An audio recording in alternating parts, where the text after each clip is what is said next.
Hey everybody, welcome back to the channel. With Season of Discovery Phase 8, Scarlet Enclave is here, and it is one of the most talked about raids in WoW history. This isn't just another old raid rehash either, it is the first time we're getting all new content in vanilla WoW.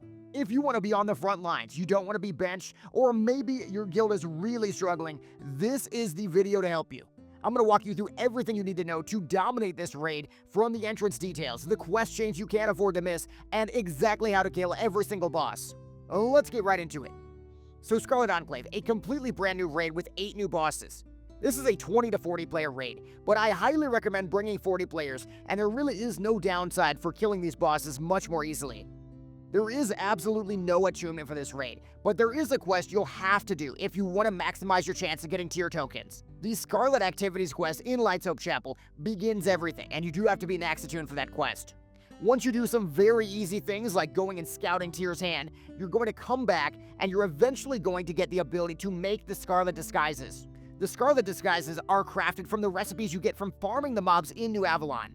When you're wearing your disguise, you can talk to different NPCs in New Avalon, the cooking trainer for example, or the blacksmith.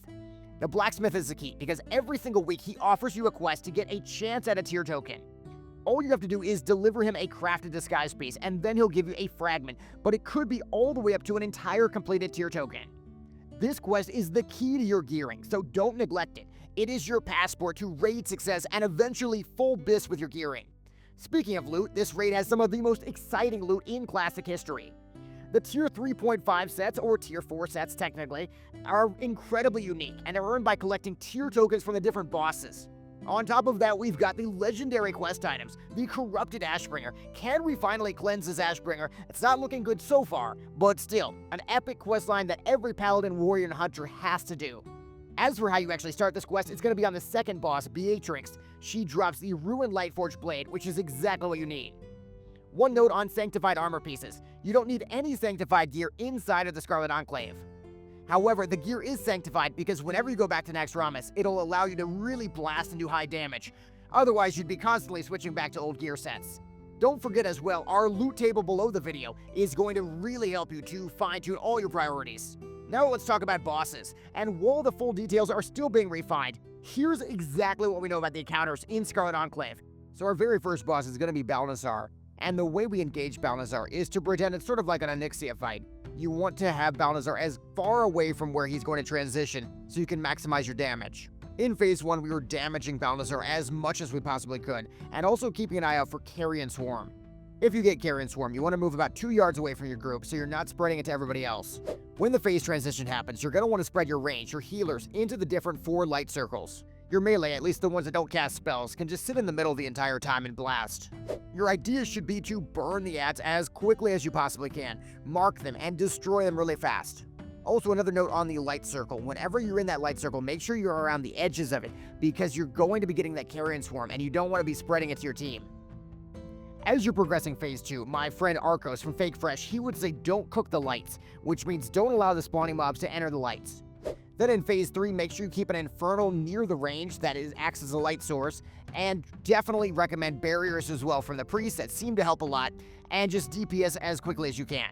So after Balnazzar, you're going to get this cutscene. You're going to be teleported to a prison, and from here you're going to decide exactly which bosses Beatrix has. 2 of the affixes are guaranteed each week, but 2 of the other ones can be removed. The first 2 mini-bosses you kill will remove 2 affixes, so if you remove the priest, for example, you're removing the priest affix. Definitely recommend getting rid of the confession and the horse charge mechanics. Those were the least fun by far. So as for the fight itself, as you're looking at it, the mobs in the front, they're going to be doing different mechanics. They're actually going to yell these mechanics as they're coming out and tell you exactly what they're going to do. The big key here is ad management, interrupting the ads, bringing them together, killing them as quickly as you possibly can. And of course, you're going to have some ranged mobs like the cannons, for example. You're going to try to bring everything together as well as you can. If you're dealing with some of the fire mechanics we dealt with, you will not want to have frost traps. It really makes things harder to see. When the boss comes out, you're going to really want to full send that boss, ideally cleaving ads at the same time. There are some really serious tank mechanics to deal with here, like Unwavering Blade. It's going to massively decrease your defenses. There was also a sort of Crusader Strike debuff as well that really needed to be purged very quickly, as it was melting the tanks too. Ultimately, though, this is really a huge DPS check. The more DPS you have, the better, and this is where I really think having 40 players really helps a lot. Now, coming up on the third boss, Solastraza, This is, although a hard boss, definitely the easiest boss we've seen in the raid so far. It's really all about how you tank this boss. You're going to tank the boss facing the wall. As you're DPSing the boss, some people are going to get a fire debuff, and they have to run it to the side wall. That's because the fire debuff is going to end up landing on the player, and you don't want it to go in the raid. After that happens once or twice, then ads are going to come down, and you're going to pick up those ads and kill them one by one. You're going to mark them. You really got to be sure not to cleave too hard. I believe this is very similar to the Algalon fight. The way we did it, we really relied on having 2 priests. It was amazing in this situation, being able to barrier so you can really reduce a lot of that raid damage. At this point, you're just going to rinse and repeat until the boss finally and eventually dies. So the 4th boss, it seems like it's going to vary based on your route, but in our case, we ended up doing the bear boss 4th. The best explanation for this boss is it's kind of like Blood Boil in Black Temple. You've got your 2 different groups, the tanks are meeting in the middle, they're taunt swapping, as you're pumping the damage and the heals as well. The bear is going to be doing this big AoE thing, it's going to have a bunch of green things everywhere. All you have to do is be a little bit away from them and they won't hurt you. Also, the Hunter boss, he's going to be putting down these fire traps, and if you walk into those, it's going to be really bad, huge ring of fire that's going to do damage to everybody. So boss number 5, or number 4, depending on your order, is the Dockmaster. The ships on either side, they're going to have these cannonballs that players can pick up, and you're going to use those to shoot from the cannon to the boss whenever he's inside his water bubble. Tentatively, he's doing that bubble around maybe 75%, 50%, 25%. Whenever he's doing that, 2 to 3 people, they're going to use their rocket boots. They're going to get on the boat. They're going to go downstairs, pick up cannonballs, and shoot them at the boss. And when he's doing his oil patches, you're going to kite him away as quickly as you can. You're not going to go anywhere near the oil whenever the gunships are shooting at the raid. Other than that, you are burning the boss as quickly as you can. So the way to kill this boss, and really all the bosses, is going to keep evolving and improving over time. The key is really to be adaptive day 1, and if you have any ideas, hit me in the comments as well.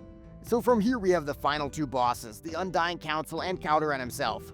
These are sure to be the toughest challenges in the raid so far, so as guilds push further and public logs become available, I'll definitely be covering the best possible strategies. Arcos from Fake Fresh has been very helpful, and also shout out to my Alliance Guild Phase 9, sticking with it through the very tough progression. Much respect to you guys.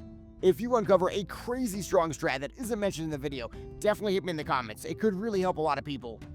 So there you have it, our preliminary guide to Scarlet Enclave in Phase 8. Whether you are a seasoned raider or prepping your first high-end character, this guide is meant to give you a complete head start in navigating one of the most challenging raids in SoD history.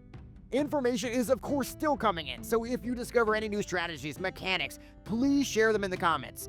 Don't miss as well your chance to be the hero in the first weeks. Smash that like button, subscribe for new updates on Scarlet Enclave and all things Phase 8 SoD 2, and hit that bell icon so you'll be the first to know. Join the Discord, join the Twitch live chats so you can help shape our community strategies. Let's dominate Scarlet Enclave together.